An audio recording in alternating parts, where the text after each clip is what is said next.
Good morning, everybody. How in the world are you? How the heck are you? I hope you guys had a great sleep. Hope you had a great night, and I hope you guys are refreshed. Today is the third day of this week on our Creator's calendar. It is day 27 of the 7th month. And I hope I can come up with something that you guys can use today that you guys will be able to use for a very long time. And there's a time and a place for everything. There's a time and there's a time, there's a reason for everything. And you are here today because our Creator has appointed you for a time such as this. We are all living in what it would be hard to say isn't the end times, right? It looks like the end times, it feels like the end times. The events of the end times are exactly as the Bible would say they are. And so those who have ears can hear, and those who have eyes can see. And there's a division between good and evil. It's a complete visible division now. And we've all had years and years and years of Christian indoctrination that tells us that the laws of God are no more, and that the laws of God they shouldn't be done. So I'd like to take you guys back to a time many, many, many years ago when the land of Yisrael had been completely dominated. Everybody who was in the 12 tribes of Yisrael had been packed off to one corner or other of the land. The temples of our Creator are no more. It is a very sad time. And the king has come in and he has told everybody, he's like, you know what, if you circumcise your children, we're going to kill you. And your wives, your everything. If you guys offer sacrifices to your Elohim, to Yahuwah, we are going to kill you. And you have to offer sacrifices to their gods, to who it is. And so the entire land of Yisrael was under a complete dominated hand. And if you did anything that was with the Torah, then you would be killed. You would essentially be killed. You would essentially be put up onto you and your children. And there were examples within this time where they found mothers who were still circumcising their children. And when they found the child, they would hang the child and he would die. And so everybody, as you can imagine, is completely scared to death, right? Everybody is scared to death because nobody knows what to do. And if they don't sacrifice to this king and to his gods, they will be killed if they start walking like our Creator has. And so there were no Moshes right there. There were no real leaders in that day. Everybody took the oppression. Everybody took the beating. And when you are talking about this kind of world that they used to live in the swords and the wooden shields and things of this nature, this picture is not what the tribes of Israel would have looked like. Maybe after they had managed to get this kind of armory and weaponry. It was a different time in Yisrael when things looked just like this. And you had guys that were fighting guys with armor and swords, and they were basically slaves. They were slaves. They were modern day slaves. They were slaves of their time. And there came across one guy. And when you read the Bible, when you understand the Bible, when you see the 12 children of Jacob, and you see their qualities and see their, some of their evil sides to them and different things of the nature, one of the qualities of Yehuda, who, was the fourth child of Jacob, and he was a warrior. He was different than the rest because he was built for war. He was a warrior. And so Yehuda is synonymous with the warrior class. Like, that is who was nominated to go in first. It was like the Marines of the United States, right? Every time they were conquering, they'd send in Yehuda first. Yehuda was at the front of the lines, and they were the people of war. And so there came across a time during this time when the kings and the people were so oppressed, there rose up one guy. And of all things, his last name was Maccabee, but his first name was Yehuda. And so a man rose up, and he saw sacrificing, he saw the evil, and he saw the stuff that was going on. And he walked up to these people, and he grabbed them and killed them. And he went and he was the only guy out there, right? There was nobody out there. And when you think that you're really alone and there is nobody out there, the power that one person can do is incredible, because this entire story, Yehuda Maccabee has risen from the ranks, right? He came up as a guy, and he just decided to start attacking evil.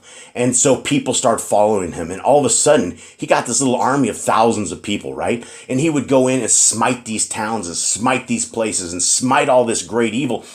And he became his own people, right? He stood up from inside of the midst of incredible oppression and just said no.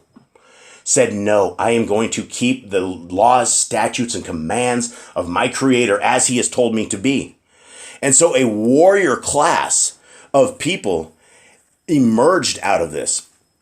And during a lot of this, it talks about it. And it's funny because I mentioned this to my wife the other day. I said, he who had the most elephants seemed to win back then, which sounds like a crazy thing. And then I went looking for these pictures today for this lesson. And you can kind of see that it is true that he who has the most elephants win. And this is what Yahuda Maccabee was up against. He was up against these guys, and they all had at least 9 elephants. Some of them had unlimited elephants. It's crazy, but these were the battalion tanks back in the day, right? You can see this, and these elephants are just so strong. They're so strong. And so when we talk about the wars and the warriorship that one man did, Yahuda Maccabee went around and he just stood for the law, statutes, and commands of our Father, and he fought and fought and fought and fought. And this was the most courageous man of this time. This was the man that everybody looked to, the courage of just one single man. And so there's lots of you guys out there who are either one single man or one single woman.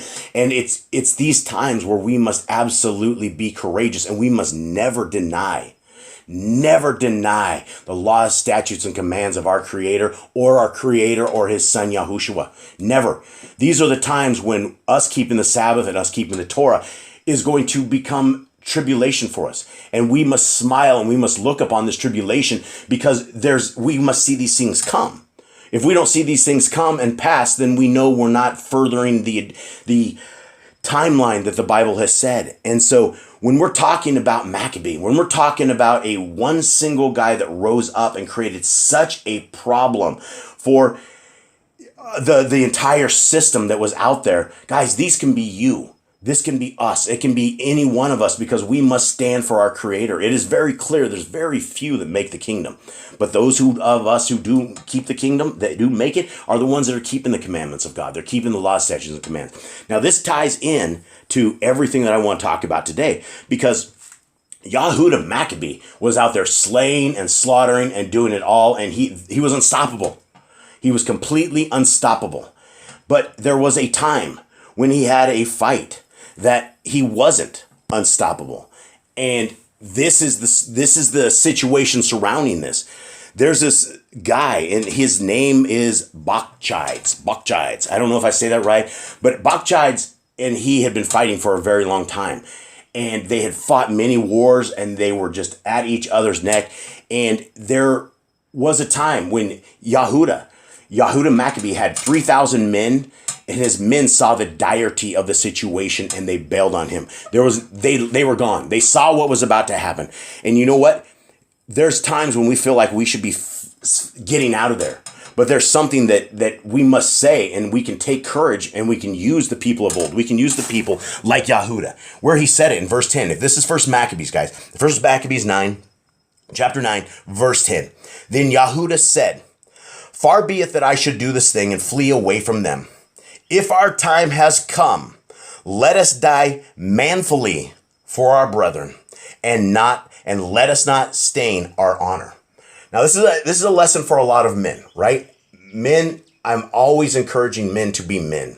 Our Creator has created us such that we are stronger and bigger than our counterparts, the females, and we are supposed to take the charge. We're supposed to lead. We're the ones that are supposed to get bloody and cut and hurt, and it's like we are there to protect our women. This is what we should be doing, and being manful is such a strange thing in this world today, where we are basically slaughtering those among us today. It's incredible what's going on. The men are gone, right? And so we have this in verse 10 where Yahuda said he has basically everybody has run. He has hardly any guys left, and he goes, "Far be it that I should do this thing." What does he say? And flee away. That thing that he should say is don't flee away. When our time comes, my friends, our time has come. We must look our enemy in the eye, and we must do whatever it takes to stay on the side of our Creator and His Son, right? We only have one responsibility in this world, and that is to make it to the next world. So as much as we love our friends and our family and our house and everything that we have, we should not love anything, because we should be ready to give it up at any moment, even our family. Lots of our families are going astray right now. Lots of our families are going somewhere else, right? And they're serving a different God. And if they're serving a different God, they're not going to make this kingdom. So when danger comes and looks us in the eye, and let's just go over this real quick, right? With that, the hosts of Bacchides removed out of their tents and stood over against them, their horsemen being divided into two troops, and their slingers and archers going before the host, and they that marched in the forward were all mighty men. As for Bacchides, he was in the right wing, so the host drew near on the two parts and sounded their shofars. They, also on Yahuda's side, even they sounded their shofars, so that the earth shook at the noise of the armies, and the battle continued from morning till night. Guys, this was a vicious war. This was a vicious war. The fact that Yahuda was even able to stay from morning till night, an entire day of warring, when he was down most of his people because they all fled because they were scared. They saw the armies that were surrounding them, and they decided they did not want to die this day. So here we go. So morning till night. Now when Yahuda perceived that Bacchides and the strength of his army were on the right side, he took with him all the hardy men. So he had a half of his troops. So he didn't even have half his troops, and he split that half, and he went one way. So he divided his troops. What will this do for this man? Verse 15, who discomforted the right wing and pursued them unto the Mount Ashdod. So he was able to take the mighty men and pursue this certain group. But then when they of the left wing saw that they of the right wing were discomforted, they followed upon Yahuda and those that were with him hard at the heels from behind. So basically Yahuda split his guys. He was able to take out these guys, but the people that were still there, they went in right behind this guy. Whereupon there was a sore battle, so much as many were slain. Yahuda also was killed, and the remnant fled. So guys, sometimes these stories don't end with greatness, right? They don't end with us staying alive. But what is it that we have an ounce of flesh when we lose our souls, right? What is the value of our soul that we've been given to by our Creator who has built us for a time such as this, right? All of us are called to be Yahuda Maccabees. You may not need to pick up a sword. You may not need to do that kind of battle, but you can still do battle with your words. You can still hold the Torah up. Guys, it's time to represent the Torah. If you love the laws, statutes, and commands of our Creator, it is time to shout them. It is time to get them out. It is time to be the remnant who will be left. There's not a lot of us out there, right? There's not a lot of law keepers. And it's like, it's crazy that we have billions and billions and billions of people that refuse the law, statutes, and commands. And when you tell them this is the way forward, and the Torah literally means the way forward, right? People are like, oh, that's bondage. That's nothing. And I can't find a single law that ever gives me a fit. I have no issues with any of the laws. I see why they are here, what they're supposed to mean. People do not understand that. And they take the laws of God and they hinder themselves and they hinder their lives and they don't become what they should be. Guys, so when we're talking about the warriors of old, when we're talking about Maccabees and the fights that these guys were in and having to fight adversity such as this, we may not have the elephants riding on us, but we have a more demonic force that is riding on us right now. And all of us need to have our eyes open, and we must be awake to the evil that is among us. Guys, I hope you have a wonderful day. I hope this helps you guys. I hope somebody out there can power up because of the story of Yahuda Maccabee, that you guys can find that courage to do something that you wouldn't normally do and use the Torah in your life in everything. Shout it. Tell everybody. The Torah is the greatest thing ever. If they refuse it, that is on them. But if you don't tell them, that is on you. Much love. I'm out.